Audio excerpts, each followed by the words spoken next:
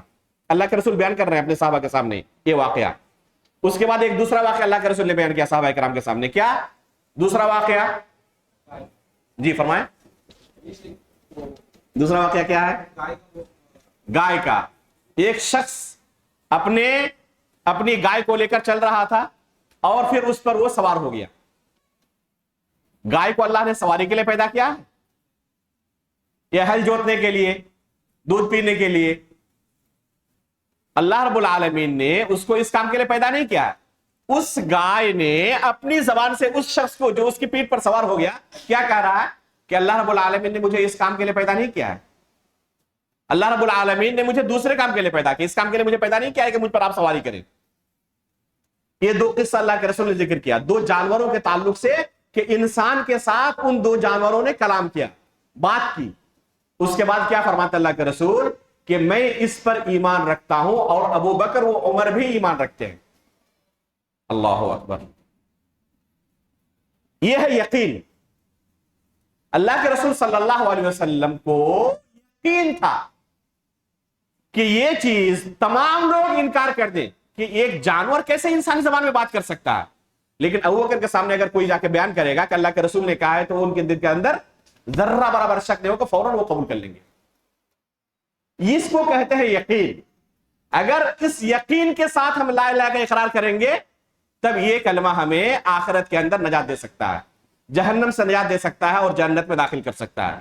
لیکن اگر شک و شبہ رہے دل میں آیا کہ ایک جانور کیسے گفتگو کر سکتا ہے، پتہ نہیں ہو بھی سکتا ہے نہیں بھی ہو سکتا ہے، شک و شبے کے اندر پڑ گئے، تحقیق کریں گے، تحقیق کرنے کے بعد اگر لگے تو پھر قبول کریں گے.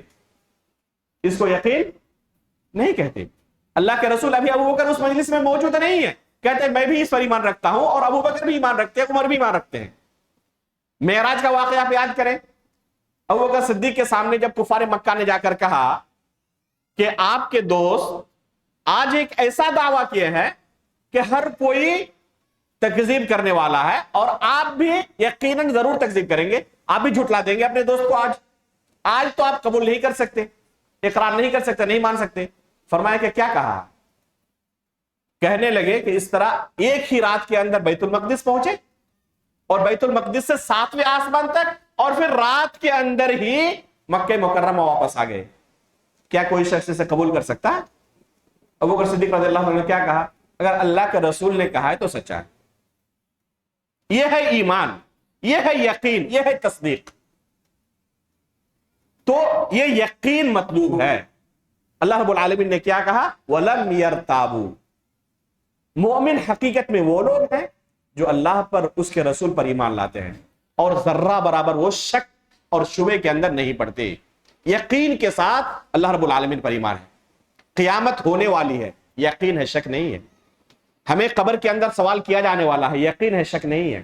اللہ کے سامنے ہمیں کھڑا ہونا ہے، اپنے اعمال کا حساب دینا ہے. جنت ہے، جہنم ہے، اپنی آنکھوں سے ہم نے دیکھا نہیں ہے.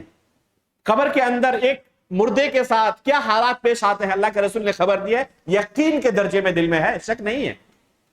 اگر اس طرح یقین ہے تب تو ہمیں یہ یقین فائدہ دے گا. لیکن شک شبہ اگر رہے تو یہ شک شبہ ہمیں نجات نہیں دلا سکتا. تو یہ دوسری شرط ہے کلمہ لا الہ کی کہ لا الہ کا اقرار آپ زبان سے کر رہے ہیں لیکن یقین کے ساتھ کریں، اس میں شک و شبہ داخل نہ ہو. آپ اسی وجہ سے پائیں گے کہ وہ صحابہ کرام جو چند منٹوں پہلے اللہ کے رسول کے خلاف تلوار لے کر کھڑے ہوتے تھے، جب قبول کر لیتے اس کلمے کو اس کے بعد ان کی زندگی کیسے بدل جاتی.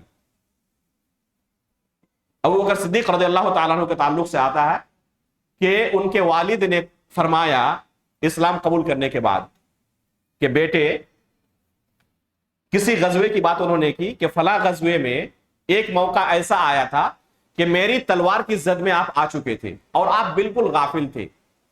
اگر میں چاہتا تو اس وقت آپ کو ختم کر سکتا تھا، لیکن بیٹے کی محبت کی وجہ سے میں نے کیا تلوار نہیں چلائی تھی. ابو بکر صدیق رضی اللہ تعالیٰ نے کیا کہا کہ قسمت اچھی تھی کہ وہ میں نہیں تھا. اگر میری زد میں آپ آئے ہوتے تو میں کوئی پرواہ نہیں کرتا. یہ ہے یقین. صحابہ اکرام کی پوری زندگی آپ اٹھا ڈالیں، تقریباً آپ کو اس یقین کا کیا حقیقی معنی ہے سمجھ میں آئے گا. کہ وہی لوگ جو ایک زمانہ پہلے اللہ کے رسول کے جانی دشمن ہوا کرتے تھے اللہ کے رسول پر جان قربان کرنے کے لیے تیار رہتے ہیں. اگر اس طرح یقین نہ ہونا آخرت کے متعلق، جنت کے متعلق، اللہ رب العالمین کے متعلق، تو کوئی انسان ایسا نہیں کر سکتا. ایک صحابی کھجور کھا رہے ہیں، اللہ کے رسول کو پوچھا کہ اللہ کے رسول اگر میں شہید ہو جاؤں اس میں تو میرا ٹھکانہ کہاں ہوگا؟ اللہ کے رسول کے جنت میں. فوراً کھجور کو پھینک کر میدان میں کود پڑی کہ تب تو اگر میں کھجور کھاتا رہا تو بہت دور کا سودا ہو جائے گا. فوراً جا کے میدان میں کود پڑی. یہ یقین کہ اس کے بعد مجھے جنت ملنی ہے. شک و شبہ کی بنا پر انسان کم از کم جان تو نہیں دے سکتا. تو یہ یقین مطلوب ہے. اگر یقین کے ساتھ کسی نے کلمہ لا الہ کا اقرار کیا تو یقیناً یہ کلمہ آپ کو جنت میں پہنچانے والا ہے. من قال لا الہ الا اللہ دخل الجنہ، وہ شخص جنت میں داخل ہوگا. تو اس کلمے کی فضیلت صرف زبان سے اقرار کرنے کی وجہ سے نہیں ہے، بلکہ اس طرح کا یقین ہمارے دل کے اندر اگر ہوگا تو یقیناً یہ کلمہ جنت پہنچانے والا ہے. اس کے بعد کیا فرمایا؟ وَمَعْنَا لَمْ يَرْتَابُوا لَمْ يَشُكُّوا، کہ انہوں نے ذرہ برابر کوئی شک و شبہ نہیں کیا. وَوَصَفَ الْمُنَافِقِينَ بِأَنَّهُمْ ارْتَابَتْ قُلُوبُهُمْ، دیکھیں مومنین کی صفت کے بارے میں اللہ نے کیا کہا کہ وہ شک و شبہ نہیں کرتے ہیں. اور منافقین کی صفت جب بیان کیا تو اللہ تعالیٰ نے کیا کہا؟ انما يستأذنك الذين لا يؤمنون بالله واليوم الاخر وارتابت قلوبهم، کہ منافقین کے دل جو اپنی زبان سے لا الہ کا اقرار کرتے تھے نا منافقین لا الہ الا کا اقرار اپنی زبان سے کرتے تھے، لیکن ان کی حالت کیا تھی دل کی؟ وارتابت قلوبهم، دل کے اندر شک و شبہ تھا. یہ ریب اگر ہے، شک و شبہ دل کے اندر ہے، قلق ہے، اضطراب ہے، تو یہ کلمہ کبھی فائدہ نہیں پہنچا سکتا جس طرح کے منافقین کی حالت تھی.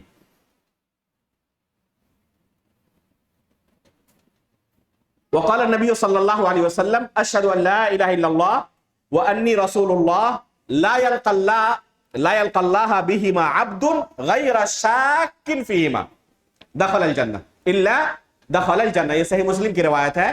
اللہ کے رسول فرماتے ہیں کہ اگر کوئی شخص اس طرح گواہی دے کہ میں اللہ رب العالمین کو برحق معبود ہونے کی گواہی دیتا ہوں اور اس بات کی گواہی دیتا ہوں کہ رسول اللہ صلی اللہ علیہ وسلم محمد رسول اللہ صلی اللہ علیہ وسلم اللہ کے سچے رسول ہیں، تو اگر ان دو کلموں کی گواہی کے ساتھ اللہ رب العالمین کے ساتھ ملاقات کرے، لیکن صرف اتنے پر اللہ کے رسول نے اکتفا نہیں کیا، صرف گواہی دینے پر اکتفا نہیں کیا، آگے اس بنیادی شرط کا اضافہ کیا، غیر شاک فیہما، ان دو کلموں کی گواہی میں ذرہ برابر بھی دل میں شک و شبہ نہ رہے، الا دخل الجنہ، تو ایسی صورت میں وہ شخص جنت میں داخل ہوگا.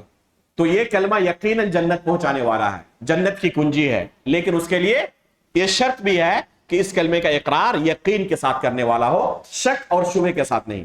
اسی طرح اللہ کے رسول صلی اللہ علیہ وسلم نے ابو ہریرہ رضی اللہ تعالیٰ عنہ سے فرمایا اذهب بنعلی ہاتین، اپنے دو نعلین دے کر ابو ہریرہ رضی اللہ تعالیٰ عنہ کو اللہ کے رسول نے فرمایا کہ ان دو جوتیوں کو آپ اپنے ساتھ لے جائیں علامت کے طور پر کہ میں اللہ کے رسول سے یہ سن کر آ رہا ہوں.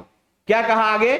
فمن لقیت من وراء هذا الحائط یشہد ان لا الہ الا اللہ، اس دیوار کے پیچھے جن کے ساتھ بھی آپ کی ملاقات ہو، اگر آپ نے پایا کہ وہ لا الہ الا اللہ کی گواہی دیتا ہے، صرف اتنا کافی ہے؟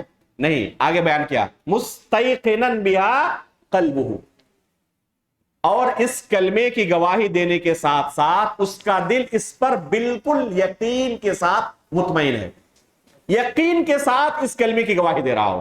صرف اللہ کے رسول نے ہی نہیں کہا کہ گواہی دے رہا ہو، بلکہ مستیقنا بها قلبہ کا اللہ کے رسول نے اضافہ فرمایا کہ اس پر اس کے دل کے اندر یقین ہو، تو فبشرہ بالجنہ، ایسے شخص کو آپ جنت کی خوشخبری سنا دیں.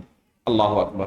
اگر یقین کے ساتھ کسی نے اس کلمے کی گواہی دی تو یہ کلمہ اس کو جنت کے لیے اللہ کے رسول نے خوشخبری دینے کا حکم دیا، فبشرہ بالجنہ. اور یہ صحیح مسلم کے اندر روایت موجود ہے فاشترط الیقین لدخول الجنہ. تو اللہ کے رسول صلی اللہ علیہ وسلم نے جنت میں داخل ہونے کی چیز کا شرط لگایا، اللہ کے رسول صلی اللہ علیہ وسلم نے جنت میں داخل ہونے کے لیے یقین کا شرط لگایا کہ دل کے اندر یقین ہو. تو یہ دوسری شرط ہے. اور 15 منٹ ہے، 15 منٹ اسٹیشن میں. تیسری شرط ہے القبول المنافی للرد. اس کلمے کا جب اقرار کرے اپنی زبان سے تو بالکل سرے تسلیم خم کر دے. اس کلمے کا اقرار کرتے وقت قبولیت کا اظہار کرے، مظاہرہ کرے. تکبر، عناد، رد کرنا ذرہ برابر اس کے عمل سے اس کا اظہار نہ ہو. یہ نہ لگے کہ دل پر گرا گزر رہا ہے. تکبر ہے دل کے اندر، قبولیت نہیں ہے. اگر تکبر ہے، اگر رد ہے، تو پھر یہ کلمہ گرچہ وہ زبان سے اقرار کرے اسے فائدہ نہیں پہنچا سکتا. اس کی دلیل کیا ہے؟ اس کی دلیل اللہ رب العالمین کا یہ ارشاد ہے، انہم کانوا اذا قیل لهم لا الہ الا اللہ یستکبرون. اللہ رب العالمین نے غیر مسلموں کی حالت بیان کرتے ہوئے کہا کہ جب ان کو کہا جاتا ہے انہم اذا قیل لهم لا الہ الا اللہ، کہ اللہ کے سوا کوئی برحق معبود نہیں، کیا کرتے ہیں؟ یہ قبول کرتے ہیں. یستکبرون، تو کبر کا مظاہرہ کرتے ہیں، تکبر کرتے ہیں. اور تکبر کرنا یہ قبول کرنے کے منافی ہے، قبول کرنے کے برعکس ہے. وَيَسْتَكْبِرُونَ أَيْ لَا يَقْبَلُونَ. یستکبرون کا کیا معنی ہے؟ یعنی قبول نہیں کرتے. فَمِن لَوَازِمِ الْإِسْتِكْبَارِ الرَّدْ وَعَدْمُ الْقَبُولِ. استکبار کے یعنی تکبر کا اظہار کرنے کے لازمی معنی میں سے یہ معنی ہے کہ وہ قبول نہیں کرتے، رد کر دیتے ہیں. تو اگر کسی کے اندر قبولیت کا جذبہ نہ ہو کہ جس طرح اللہ رب العالمین نے کہا ہے ہمیں قبول ہو، دماغ کے اندر، عقل کے اندر آئے یا نہ آئے، ہم اس وجہ سے رد نہیں کریں گے. اگر رد کا جذبہ پایا گیا تو گرچہ لاکھوں بار اس کلمے کا اپنی زبان سے اقرار کرے، یہ کلمہ اسے فائدہ نہیں پہنچا سکتا. اب اگر کوئی شخص اس کلمہ کا اپنی زبان سے اقرار کر رہا ہے اور اللہ رب العالمین کے بے شمار وہ اوصاف، وہ اسماء جن کا تذکرہ اللہ رب العالمین نے قرآن کریم کے اندر کیا ہے یا اللہ کے رسول نے اپنی احادیث کے اندر کیا ہے، اور ان کو قبول نہیں کر رہا ہے. مثلا میں مثال دے رہا ہوں، اللہ رب العالمین نے قرآن کریم کے اندر سورہ قاف کے اندر بیان کیا ہے اپنے بارے میں، یوم نقول لجہنم هل امتلأت هل من مزید وتقول هل من مزید. جب ہم جہنم کو کہیں گے کیا تو بھر گئی، تو جہنم کیا کہے گی؟ هل من مزید، کیا اور بھی کچھ ہے؟ اللہ کے رسول صلی اللہ علیہ وسلم اس آیت کی تفسیر بیان کرتے ہوئے کہتے ہیں کہ اس وقت اللہ رب العالمین اپنا پیر، اپنا قدم جہنم کے اندر ڈال دیں گے، تو جہنم کہے گی قطن قط، اب بس بس. اب اگر کوئی شخص کہے یہ میرے دماغ کے اندر نہیں آ رہا، عقل کے اندر نہیں آ رہا ہے کہ کیسے اللہ رب العالمین جہنم کے اندر پیر ڈالیں گے، اس لیے میں اسے تو قبول نہیں کر سکتا، کیا خیال ہے یہ کلمہ اسے فائدہ پہنچائے گا؟ اگر قبولیت کا مظاہرہ نہ کرے، جو چیزیں عقل کے موافق لگے بس اسے قبول کرے، اور جو بھی عقل کے خلاف نظر آئے اسے رد کر دیا. اللہ رب العالمین عرش پر مستوی ہے اور رات کے آخری پر آسمان دنیا میں نزول فرماتا ہے، اور یہ آواز لگاتا ہے کہ میرا کوئی بندہ ہے جو مجھ سے طلب کرے. اب اگر کوئی کہے کہ میرے دماغ میں یہ تو قبول نہیں کر رہا ہے کہ کیسے اللہ عرش پر بھی مستوی ہے اور کیسے اللہ رب العالمین آسمان دنیا میں نزول فرماتا ہے، یہ کیسے ممکن ہے؟ اس لیے کیا کرے؟ وہ رد کر دے. کیا کہا جائے گا کہ قبول کر رہا ہے، وہ قبولیت کا جذبہ ہے دل کے اندر، وہ صرف اپنے عقل کا غلام ہے، کتاب و سنت کا غلام نہیں ہے. اللہ رب العالمین کے سامنے اپنے آپ کو پورا اس نے اپنے آپ کو سپرد نہیں کیا کتاب و سنت کے سامنے، بلکہ اپنے عقل کو اس نے حاکم بنایا ہوا ہے.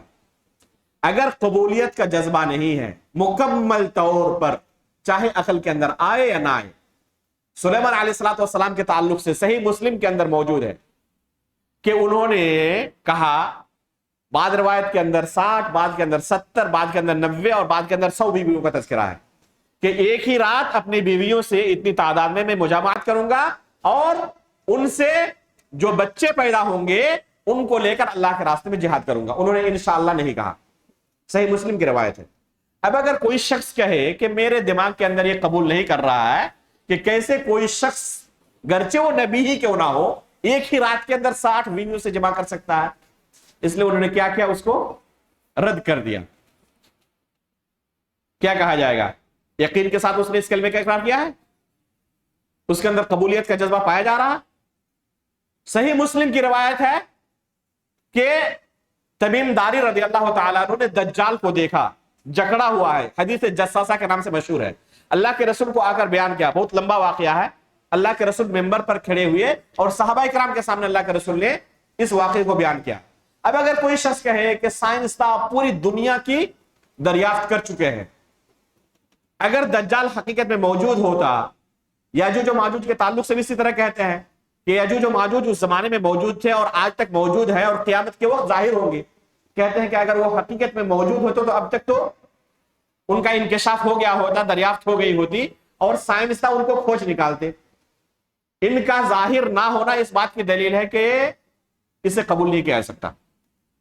کیا کہا جائے گا؟ اس نے کلمہ لا الہ کا حقیقت میں معنی سمجھا, اس کے شروط کو پورا کر رہا. صرف یہ کلمہ زبان سے ادا کرنا نہیں ہے, اسے من وعن قبول کرنا ہے. جب ہم نے اپنا آپ کو سپرد کر دیا اللہ کے سامنے, تو اللہ کی طرف سے جو بھی شریعت آئے گی وہاں پر اپنے عقل کو اس پر مقدم ہم نہیں کر سکتے. قبولیت کا جذبہ ہونا چاہیے. اگر قبولیت کا جذبہ اس کے بعد نہیں ہے تو لاکھوں بار اس کلمے کو ہم اپنی زبان سے ادا کرتے رہیں, کوئی فائدہ ہمیں دینے والا نہیں ہے. افسوس کی بات ہے کہ ہم میں سے بہت سارے ایسے لوگ جو اپنے آپ کو مفکر ہونے کا دعویٰ کرتے ہیں, یا ان کے حواری مواری اور ان کے دوست و احباب کیا سمجھتے ہیں, ان کو بہت بڑا مفکر سمجھتے ہیں. اور جو مثالیں میں نے ابھی دی نا, یہ تمام چیزیں وہ رد کیے ہوئے ہیں. سر سید احمد خان جانتے نہیں جانتے آپ لوگ, سور پھونکنے کا انکار کیا, عقل کے اندر یہ حدیث نہیں آ رہی تھی. جنت جہنم کا انکار کر دیا, عذاب قبر کا انکار کر دیا, فرشتوں کا انکار کر دیا. بے شمار چیزیں جن کے بغیر ایک شخص مسلمان نہیں ہو سکتا, ان تمام چیزوں کا انکار کیا. کس لیے؟ قبولیت کا اظہار نہیں کر سکے, کیونکہ دماغ کے اندر, عقل کے اندر یہ چیزیں نہیں آ رہی ہیں. کیسے ہو سکتا ہے؟ مولانا مودودی, انہوں نے حدیث جساسہ کا, سلیمان علیہ السلام کی ایک ہی رات اپنی بیویوں سے مجامعت کرنے کا, اس طرح کی بعض احادیث کا شک و شبے کا اظہار کیا, اور چور دروازہ نکالنے کی کوشش کی, انکار سنت کی. کیا کہا جائے گا؟ یہ قبول ہے؟ اس طرح کی بے شمار مثالیں آپ کو مل جائیں گی ان لوگوں کے اندر جن کو مفکر تصور کیا جاتا ہے, اور اس طرح شک و شبے لوگوں کے اندر ڈالتے رہتے ہیں. یہ قبولیت نہیں ہے. اگر ہم اس کلمے کا اقرار کر رہے ہیں تو قبولیت کا مظاہرہ کرنا پڑے گا, چاہے عقل کے اندر آئے یا نہ آئے, اسے ہم قبول کریں گے. وہی اصل ہے. باقی اپنے عقل کو اس کے مطابق کرنے کی کوشش کریں. تو قبولیت ضروری ہے. اگر قبولیت کا جذبہ نہیں ہے تو یہ کلمہ آپ کو فائدہ نہیں پہنچا سکتا. وقال النبي صلى الله عليه وسلم مثل ما بعثني الله به من الهدى والعلم كمثل الغيث الكثير أصاب أرضا فكان منها نقية قبلت الماء فأنبتت الكلى والعشب الكثير وكانت منها أجادب أمسكت الماء فنفع الله بها الناس فشربوا وسقوا وزرعوا وأصابت منها طائفة أخرى إنما هي قيعان لا تمسك ماء ولا تنبت كلأ فذلك مثل من فقه في دين الله ونفعه ما بعثني الله به فعلم وعلم ومثل من لم يرفع بذلك رأسا ولم يقبل هدى الله الذي أرسلت به. یہ اللہ کے رسول صلی اللہ علیہ وسلم نے دو مثالیں بیان کی ہیں. ایک مثال ہے ان لوگوں کی جو اللہ کے رسول صلی اللہ علیہ وسلم پر ایمان لاتے ہیں اور جو بھی اللہ کے رسول کی طرف سے آتا ہے اسے قبول کرتے ہیں, اعراض نہیں کرتے, تکبر کا مظاہرہ نہیں کرتے, رد نہیں کرتے. اور دوسرے اس کے برعکس وہ لوگ ہیں جو تکبر کا مظاہرہ کرتے ہیں, جسے قبول نہیں کرتے. تو ان کا ٹھکانہ کیا ہوگا؟ ان کا ٹھکانہ جہنم ہوگا. یہ نجات نہیں پا سکتے. لمبی حدیث ہے, اس کے اندر محل شاہد کیا ہے؟ آخری جملہ وَلَمْ يَقْبَلْ هُدَى اللَّهِ الَّذِي أُرْسِلْتُ بِهِ. اللہ کے رسول فرماتے ہیں کہ یہ لوگ جو اللہ رب العالمین کی اس ہدایت کو قبول نہیں کرتے جسے دے کر میں بھیجا گیا ہوں, جو ہدایت اللہ کی طرف سے مجھے ملی ہے, جو شریعت مجھے اللہ کی طرف سے ملی ہے اس کو قبول نہیں کرتے، وہ کیا ہے؟ وہ کفار ہیں، وہ مسلمان نہیں ہے۔ تو وَلَمْ يَقْبَلْ هُدَى اللَّهِ، یہ جملہ اس بات کی دلیل ہے کہ لا الہ الا اللہ کا اقرار کرنا صرف زبان سے کافی نہیں ہے اگر قبولیت کا جذبہ نہ ہو۔ اس لیے قبولیت کا جذبہ ہونا اس کلمے کے مفید اور نفع بخش ہونے کے لیے بنیادی شرط ہے۔ یہیں پر ہم اس سیشن کو ختم کرتے ہیں۔ اب انشاءاللہ ہم نماز کے لیے تیاری کریں گے، اور نماز کے بعد انشاءاللہ فوراً بعد سنتوں سے فارغ ہونے کے بعد آگے انشاءاللہ بڑھیں گے۔ کل 7 شرطیں ہیں، اور بعض علماء کے مطابق 8 شرطیں ہیں۔ ابھی الحمدللہ ہم 3 شرطیں پڑھ چکے ہیں، باقی 4 جو شرطیں ہیں اصل، اور بعض علماء کی رائے کے مطابق اور ایک شرط 5 بھی مان لیتے ہیں، تو انشاءاللہ عشاء کے بعد والے سیشن میں انشاءاللہ ہم اس کو پورا کریں گے باذن اللہ۔ اللہ رب العالمین سے دعا ہے کہ جو باتیں ہم نے سنی اللہ رب العالمین ہمارے میزان حسنات میں شمار فرمائے، ان چیزوں کو اللہ رب العالمین قبول کرنے کے لیے ہمارا سینہ کھول دے۔ آمین تقبل رب العالمین، وصلی اللہ علی نبینا محمد۔ سبحانک اللہم و بحمدک، اشہد ان لا الہ الا انت، استغفرک و اتوب الیک۔